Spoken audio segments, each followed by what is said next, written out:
சிறப்பிக்கிறோம்.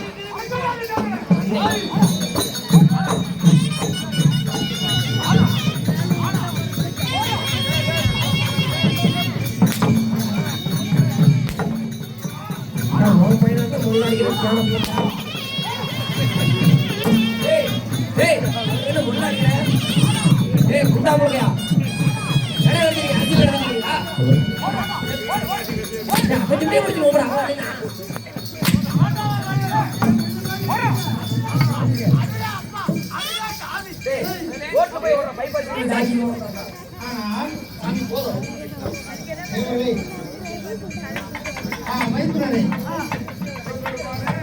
அத்தனை அசுரர்கள் வந்து நம்மை அடி அடி என்று அடித்து அவமானப்படுத்தி சிறையில் விட்டு விட்டார்கள்.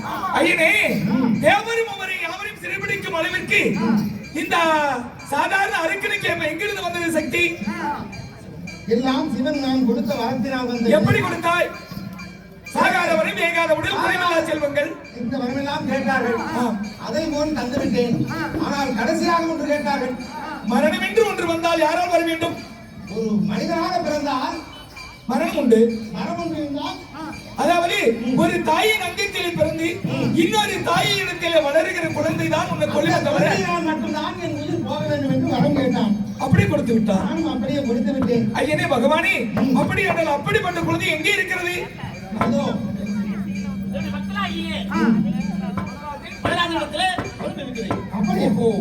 உன்னுடைய பக்தி குழந்தை இல்லையா என்று உன்னிடத்தில் வேண்ட நீ உன் மங்கள் லட்சுமியை குழந்தை பிறக்க வேண்டும் என்று வரவழைத்திருக்கிறார்.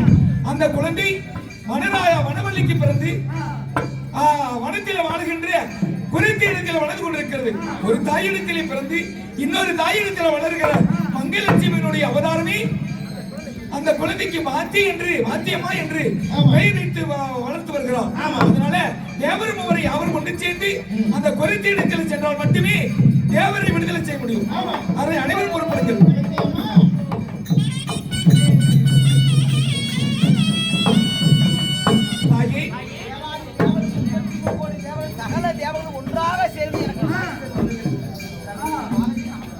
நீ செய்த புண்ணியமாகும். ஆமா, உனக்கு எத்தனை குழந்தைகள்? எனக்கு சரியாக 8 குழந்தைகள். எனக்கு உண்மை சொல், போய் பேசாதே. எங்கள் தேவர்கள் என்பதை மறந்து விடாதே. உனக்கு என்ன என்பது எங்களுக்கு தெரியும். உன் மனநிலையை அறிவதற்காக கேட்கின்றோம். நான் பெற்றது 7 பிள்ளை. நான் பெறாவிட்டாலும் பெற்ற பிள்ளை போல வளர்ச்சி வாழ்வு செய்தேன் ஒரு பிள்ளை. மொத்தம் எனக்கு 8 பிள்ளை சுவாமி. அப்படியா? அந்த குழந்தையின் பெயர் அதனால இந்த தேவரும் அவரை யாவர்களும் ஒரு இடுக்கணில் மாட்டிக் கொண்டிருக்கிறார்கள். அந்த இடுக்கணில் இருந்து விடுதலை பெற வேண்டும் என்றால் உன்னுடைய மகளாகப்பட்ட வளர்ப்பு மகளாகப்பட்ட மாத்தியம்மனை அனுப்பி வைத்தால் தான் அந்த அரிக்கணி வென்று தேவருக்கு ஏற்பட்ட இடுக்கணி தீர்க்க முடியும்.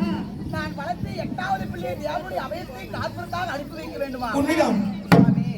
நான் பெறாவிட்டாலும் பெற்ற பிள்ளை போல வளர்த்தி வாழ்க்கை செய்ய அந்த மாத்தியம்மாவை தேவர்கள் உங்களாலேயே முடியாதத அவர் சாதாரண ஒரு பெண் உண்மைதான். அவளால எப்படி சாதி கொள்ள முடியாது?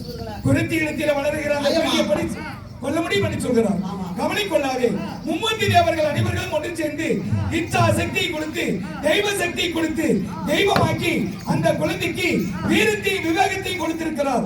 அதனால உன்னிடத்திலே மலர்கிற குழந்தைக்கு என்ன பெயர் வைத்தாய்? மாத்தியம்மா என்று பெயர் வைத்தேன். மும்மூர்த்தி தேவர்களும் சேர்ந்து வீரத்தை விவேகத்தை கொடுத்தபடினால் இன்று முதல் உன் மகளுக்கு வீர மாத்தியம்.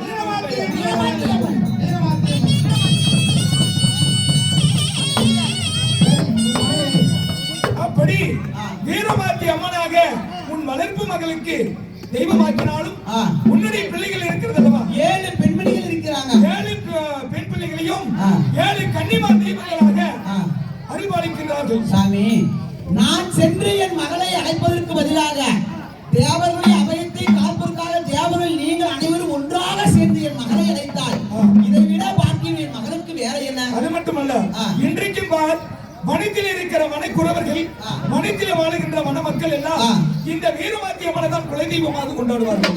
அந்த தெய்வத்திற்கு நீங்களே போய் பூஜை செய்து வாருங்கள். உங்களுக்கு என்றைக்கும் அந்த வீரமாத்தி அம்மன் உண்டு. திருமூர்த்திகள் எல்லாம் ஒன்று சேர்ந்து அந்த மாத்தி அம்மனுக்கு வீரத்தை கொடுத்து வீரமாத்தி அம்மனாக வீரமாத்தி அம்மனை அழைக்கி இப்பொழுது அருள்மிகு வீரமாத்தி அம்மன் சபைக்கு வருகிறார்.